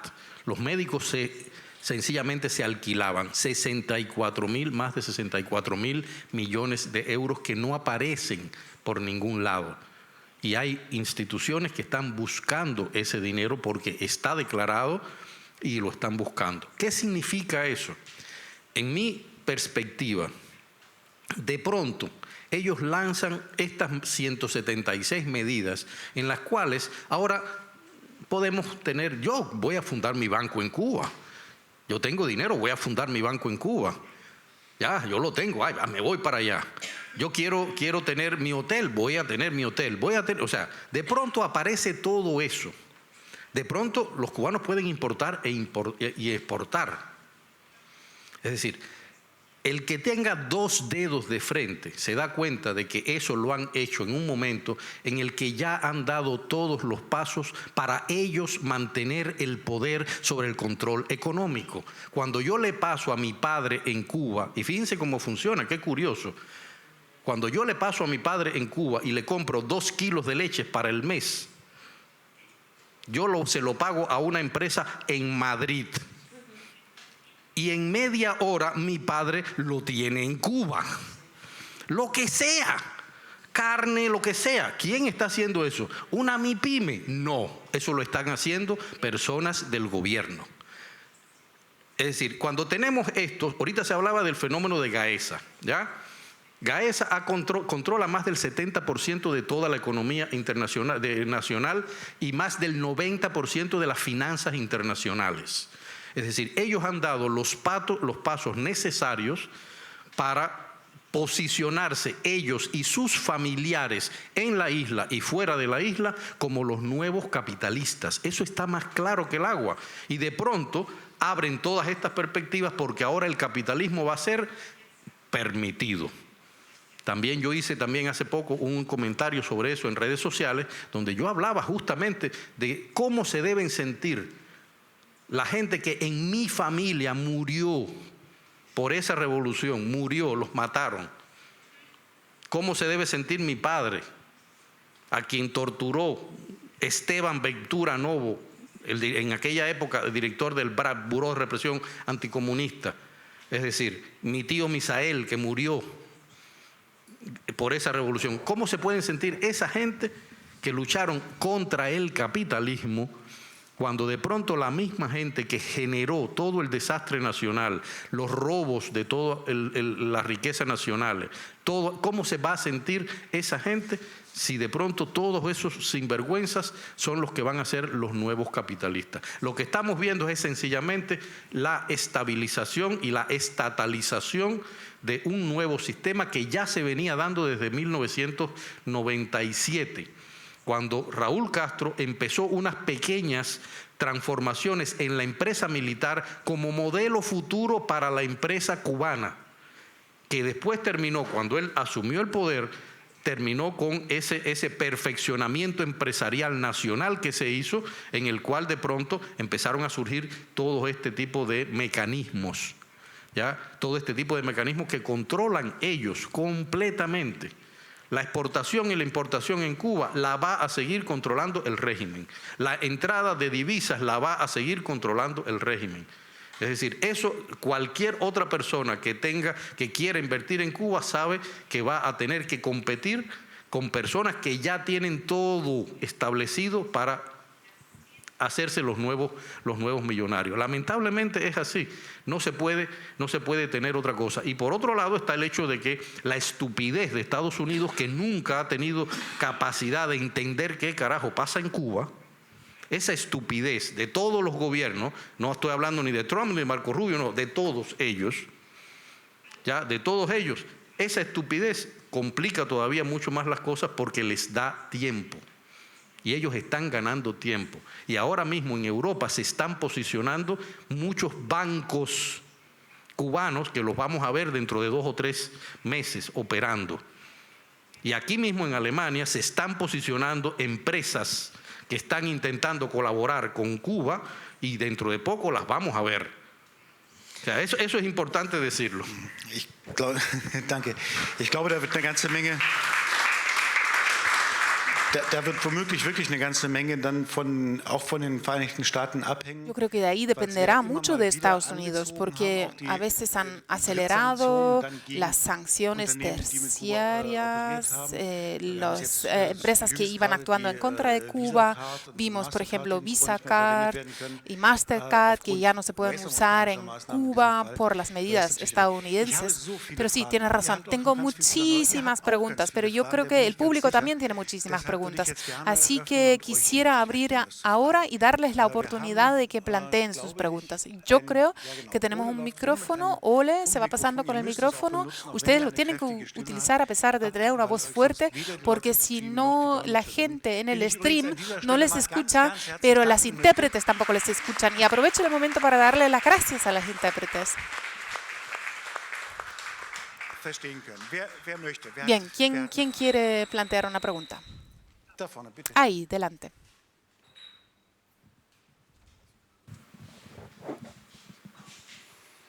Bueno, en primer lugar voy a hablar en español y creo que en sentido general me voy a sentir más cómodo también. Agradecerles por realmente el conversatorio, ha sido muy interesante. Yo diría que un resumen, porque si nos ponemos a hablar de los problemas de Cuba nunca, no acabamos, se extienden. Y bueno, en el último... solo un comentario sobre la última intervención de Amir. Ya Cuba tiene empresas aquí en Alemania, bancos, solamente se van a ampliar más de lo que existe, de diferentes vías, a través de testaferros. Hay muchas cosas. Pero bueno, agradecerles por todo lo que hemos podido escuchar, sobre todo porque veo también con preocupación que aquí en Berlín y bueno, en sentido general en Alemania, hay más grupos de apoyo al régimen cubano que aquellos que estamos en contra. Y realmente este ha sido un espacio importante y por lo tanto les agradezco muchísimo la presencia aquí. Bueno, yo tendría una pregunta, yo tengo mi teoría al respecto, pero vamos a ver un caso hipotético, ¿no? El caso hipotético, que ojalá que sea real pronto, supongamos que hay un cambio en Cuba. Nosotros nosotros casi siempre hablamos de 67 años de dictadura, pero yo diría un poco más, estamos hablando de 74 años de dictadura en forma consecutiva. Estamos hablando que la mayoría de los cubanos que viven en Cuba y que no ha podido salir del país, no ha vivido en democracia. No sabemos vivir en democracia, solamente lo que por una razón u otra estamos en el extranjero, sabemos lo que es la democracia. Entonces, ¿cómo ven ustedes en ese caso hipotético, y que ojalá sea real, de que hubiese un cambio en Cuba, cómo nosotros los cubanos, cómo verían ese cambio? ¿Realmente llegaríamos pronto a una democracia? ¿Tardaría mucho tiempo? Hay ejemplos como España, por ejemplo, después de Franco. Hay otros ejemplos que se pueden citar. ¿Cómo lo ven ustedes? Gracias. Vielen Dank für die Frage. Ich würde gern... Muchas gracias por la pregunta. Me gustaría juntar algunas preguntas. Quizá vamos a poder responderlas todas. Si hay más preguntas. Adelante, hay otra. Bueno, muchas gracias a ustedes por estar aquí y compartir vuestra experiencia y sabiduría al respecto. Mi pregunta va dirigida en realidad más a Bernd y a los periodistas de la izquierda. ¿Cuándo finalmente va a salir en los diarios la realidad cubana sin haber de por medio el mismo discurso propagandístico y el mismo discurso hablando del bloqueo una y otra vez? No es solo aquí en Alemania, es la izquierda en general, por eso muchos cubanos, no yo, pero muchos se han ido con Trump o están apoyando esa política, digamos, porque es como el salvador que tienen, y los entiendo y no los juzgo, si no hay otra salida. Pero un poco la culpa, siento, yo viví también en Uruguay mucho tiempo y yo ahí no podía hablar nada mal de Cuba, no podía. Yo tenía que quedarme bien calladita para que los uruguayos me aceptasen, me quisiesen y me fuera bien la vida. Entonces, sí, ¿hasta cuándo? Sí, ¿cuándo nos van a dejar también contar nuestra historia sin que nos digan, sin que nos vengan con esa, ya, el librito? Porque de alguna forma es también una forma, no sé, un poco colonial, ¿no? De que no nos dejan hablar de nuestra historia como es y no a través del tapiz ideológico que aún se sigue apoyando. Yo me sorprendo de que estén ustedes aquí y realmente muchas gracias por este espacio, pero creo que hay que hacer muchísimo más y necesitamos hacer muchísimo más ahora por hablar de esa situación real. Es una urgencia. No podemos aguantar más. Estamos ahogándonos. Gracias.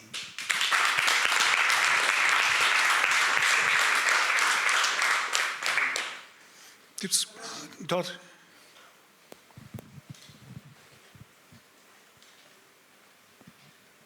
Gracias.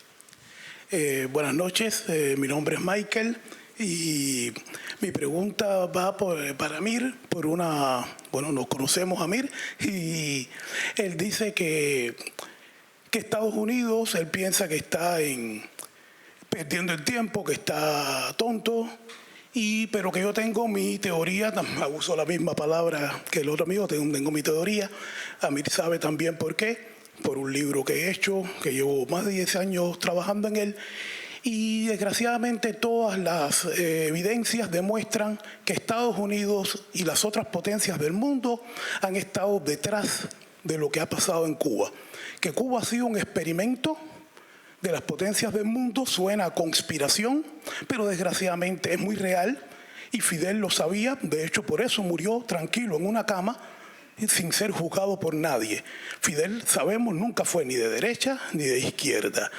Era una veleta en el viento que se adaptaba a todos. Entonces, ¿cuándo un día vamos a pensar en otro guión, en otra retórica? Sabemos que no ha funcionado lo que conocemos hasta ahora, ni el guión oficial que nos da Cuba, ni el guión que nos dan otros países, incluido Estados Unidos. ¿Y por qué no nos preguntamos de una vez por todas, y si no es como nos lo han contado hasta ahora, y si la historia ha sido diferente, y por eso es que no se cae la dictadura, porque a las potencias del mundo les interesa que la dictadura esté ahí, y si no nos levantamos nosotros para acabar de liberarnos, no nos va a liberar nadie, ni de izquierda, ni de derecha, ni de centro, ni religioso, ni ateo. Y entonces esa es mi pregunta, ¿por qué no empezamos a formularnos otras preguntas y también otras respuestas para ver si encontramos el camino y la solución definitiva a nuestra realidad? Esa era una sola pregunta, voy a meter rapidito otra, por lo que dijo él de si estamos preparados o no hacia la democracia, ¿no? Y entonces quería relacionarlo con lo que pasó con lo de la conga, porque nos está pasando que nos hemos enfocado, como dice Amir, en la conga en sí y no en lo que provocó la conga, ¿no? Esto del Estado. Y eso tiene que ver con democracia también. Entonces, esas eran las dos preguntas. Muchas gracias.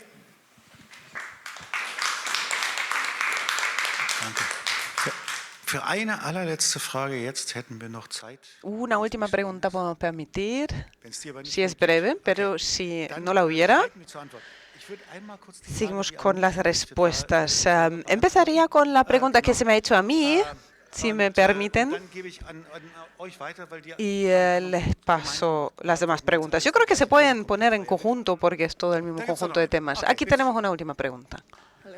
Yeah, my name is Tess. I'm coming from Myanmar. I'm just fellow of the Tess Stephen. Soy un fellow de la Fundación Tessman. En Myanmar tenemos una situación parecida. En el 2022, el gobierno ilegítimo militar ha aclamado una revolución. Yo volveré a mi país en breve, Aquí solo estoy haciendo el fellowship. ¿Cómo se puede proceder si queremos conseguir información adecuada y para las personas que se encuentran fuera del país? Es de Myanmar. Está aquí ahora con una beca con la Fundación Tats Panther. Y su pregunta es, si lo entendí bien, ¿cómo estando afuera y siguiendo, reportando como periodista sobre tu país, cómo puedes comprobar que las informaciones que recibas son ciertas, son verdaderas, y cómo puedes trabajar sobre tu país desde el exilio o desde afuera, ¿no? Eso fue la pregunta más o menos. Ich hoffe, das habe ich ungefähr richtig übersetzt. Okay, ich fange jetzt trotzdem an. Voy a empezar, aún así, a contestar tu pregunta. Muchas gracias. Otra pregunta. ¿Tú lees la Taz? Porque tengo la sensación que no te refieres a mí. La Taz ha hecho todo lo posible para darle voz a los cubanos. Joanny Sánchez era nuestra columnista, su pareja escribió sus artículos estando en Suiza y luego después de su vuelta. Desde hace 15 años ningún periodista en Taz recibe un visa para Cuba porque somos muy críticos con nuestra forma de reportar. Cuando he visitado a las personas que hemos representado con la Fundación Panther, se me ha interrogado por la Stasi y por la inteligencia de Alemania. Realmente no me siento como la persona a la que te refieres. Yo tengo muchos amigos de Cuba y de Latinoamérica con los que tengo unos debates muy horrorosos porque no aguantaría la situación. Pero para vosotros es súper importante que el pequeño David contra el gran Goliat, pues que persiste. Eso lo hemos intentado rectificar una tras otra vez. Y Taz es un medio de comunicación de la izquierda y por eso no todos los artículos confluyen en su opinión. Pero yo acompaño esta forma de reportar desde hace 30 años. Siempre hemos dicho mirar más de cerca y no simplemente tragar lo que parece ser la realidad y porque nos conviene con el discurso antiimperialista, aunque la situación en situ es bien diferente. Ricardo Acayao seguramente es una persona que conocen. Él ha grabado varias películas, también se encuentra en el exilio. Le hemos invitado una tras otra vez. Cuba nos odia. QSI se nos ha invitado varias veces por la sociedad de amigos que no están para nada de acuerdo con lo que hacemos nosotros en la Taz, en QSI. Esto ha sido un gran reto para el sistema allí y lamentablemente muchos tras su vuelta han tenido que vivir represiones. Es lo que les ha pasado a mucha gente estudiando en el extranjero, que han tenido que sufrir represiones. Nosotros hemos lanzado ediciones especiales contando la otra Cuba. O sea, no sé a quién te refieres, porque no creo que sea yo, pero entiendo el fenómeno. Solo para rectificar un poco. A ustedes las preguntas. Después de tantos años bajo la dictadura, ¿cómo puede funcionar una democracia? Sabemos cómo funciona, dado que este cambio se dé. ¿Cómo podemos dar otras respuestas, otras narrativas?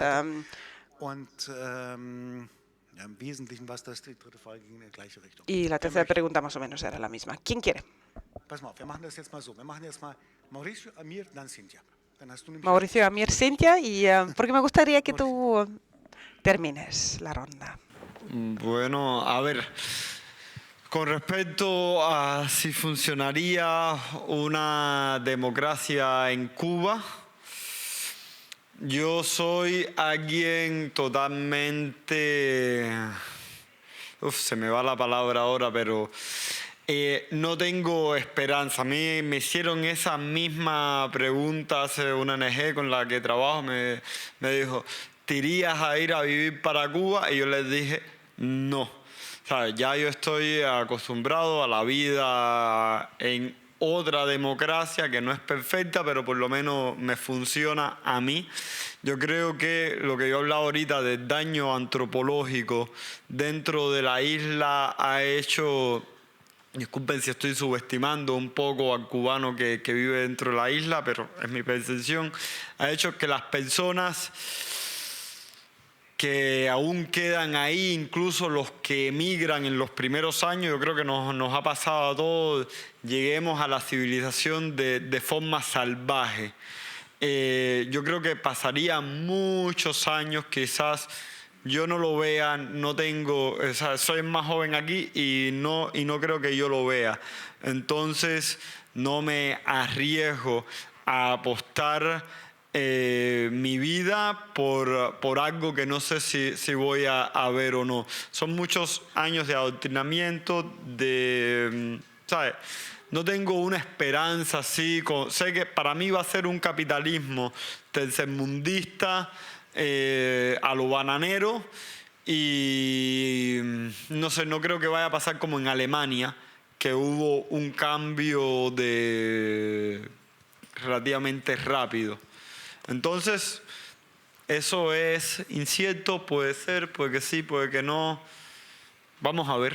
O sea, primero tiene que caerse eso, ya después se verá. Oye, sí. Hay una cosa que yo soy pesimista también en una materia, pero hay que recordar algo.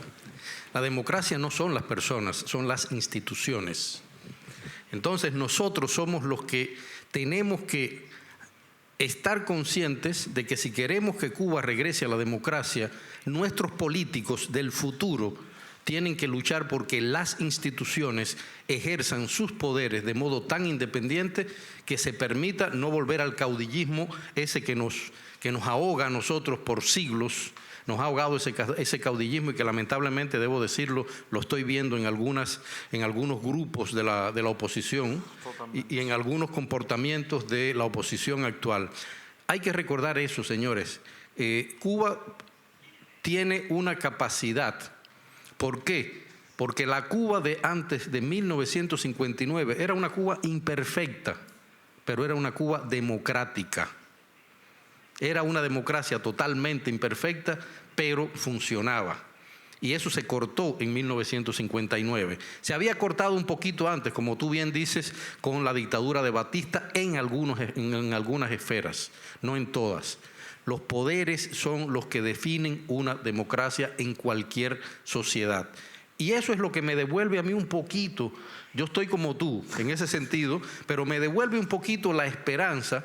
¿Por qué? Porque si los políticos que tomen el poder en el futuro, sean quien sean y sean de la tendencia que sean, son capaces de respetar esa diferencia de poderes, esa separación de poderes, entonces la sociedad poco a poco va a ir caminando. Sabemos bien algo muy claro, la economía en Cuba se recupera en 5 años.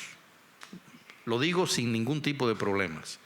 Conozco muchos círculos de conversación de grandes empresarios ahora mismo dispuestos a invertir en Cuba una cantidad de dinero que nosotros no podemos imaginar.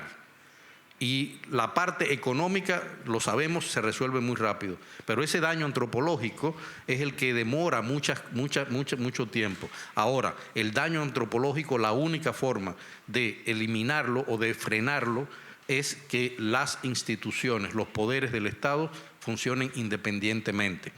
¿Ya? Eso creo que es nuestra salvación, nuestra posible salvación. Y por eso de algún modo veo un poquito de esperanza. Ahora, ¿qué es lo que sucede? Que en la Cuba en la que van a estar posiblemente esa nueva oposición, esos nuevos líderes, va a ser una Cuba que económicamente, según lo que estamos viendo, va a estar gestionada por los poderes antiguos. Y ahí es donde está el riesgo.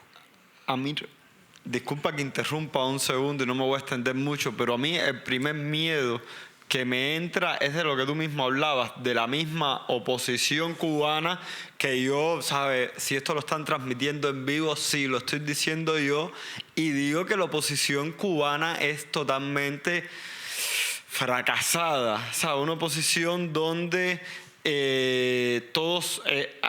pasa ese mismo caudillismo y donde si yo no quiero estar de acuerdo con alguien, entonces me dicen que yo soy de la seguridad del Estado. Así no se hace democracia. Y entonces, si esos son los futuros políticos que tienen a Fidel Castro en su corazoncito, ¿qué vamos a esperar? Es eso mismo, sí, haría falta políticos preparados que estén dispuestos a aceptar lo mismo a la gente de izquierda como de derecha. Y lo está diciendo alguien que es totalmente a la derecha. Pero no puedo ser lo mismo que ha sido la dictadura cubana. Yo no puedo prohibir lo que no estoy de acuerdo, lo que no piensa diferente a mí, porque soy lo mismo. Entonces, por eso es mi pesimismo, goodbye Lenin. Yo lo que quería simplemente, que va en la misma línea con ustedes, es primero, o sea, sí, la democracia son las instituciones, pero ¿quiénes operan, quiénes administran esas instituciones? O sea, la primera pregunta antes de pensar, o sea, no es que no vamos a pensar en democracia, pero la primera pregunta para poder pensar en cómo construir la democracia es con qué capital estamos contando para construir esa democracia.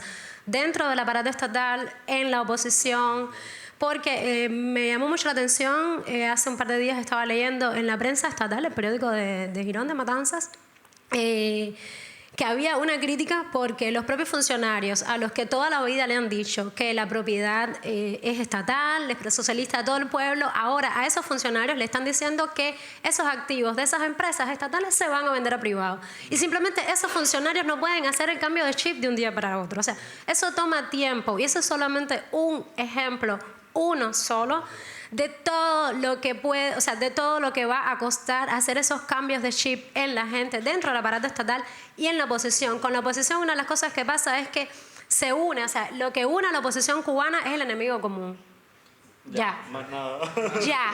O sea, fuera de eso, ya. Entonces se comete, y a veces ni eso. Entonces se comete este error que, perdón, hace unos años yo estuve haciendo también algunas investigaciones sobre la historia del feminismo en Cuba y es uno de los errores que siento que puede pasar también con la oposición, con la oposición LGTB dentro de la oposición, con la oposición feminista dentro de la oposición, que es el hecho de que en los 50 pues simplemente el proyecto, el Movimiento 26 de Julio, que fue liderado por Fidel, como saben, les dijo a las feministas, o sea, ustedes van a tener sus derechos cuando triunfe la revolución. O sea, esa lucha a las feministas se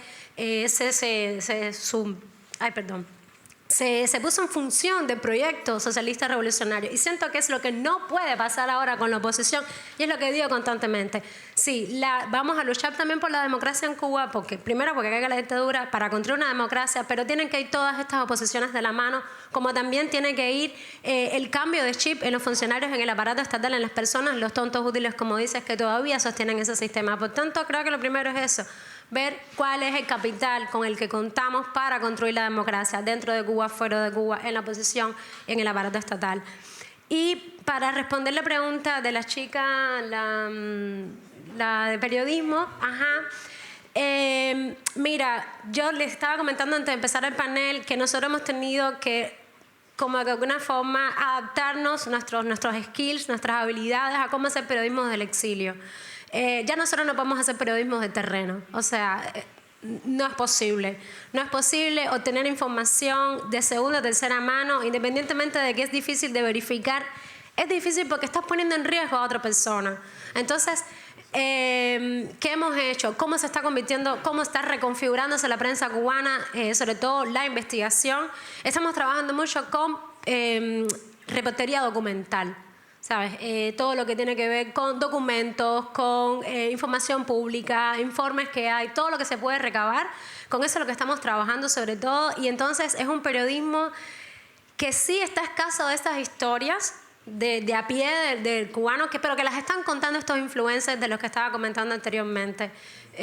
Un poco es como se ha ido sorteando el periodismo del exilio. Todavía hay quien cuenta desde Cuba, por supuesto. Pero ya te digo, poner a alguien a trabajar, que se hace, pero es difícil porque lo pones en peligro y sobre todo eso. El periodismo cubano se está adaptando precisamente por las condiciones del exilio y está buscando otras formas de contar a través de informes judiciales, a través de los informes de intercambio comercial, a través de los informes, todos los informes que vamos encontrando. Así es como se está haciendo periodismo al día de hoy, desde el exilio. Vielen, vielen Dank. Muchísimas gracias.